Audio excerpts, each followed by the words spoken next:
Hey, let me show you how you can input two SIMs into your Samsung Galaxy A26 5G.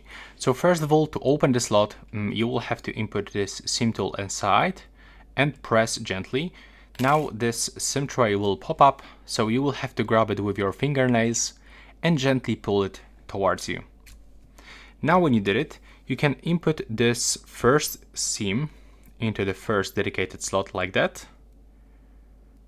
There we go. And that's how it looks.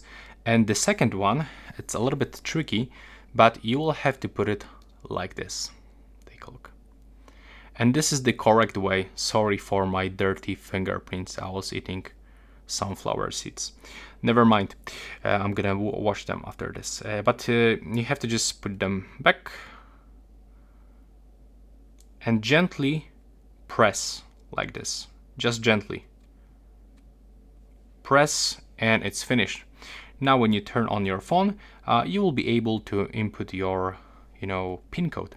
And now in the right upper corner we can find out if you successfully put it on.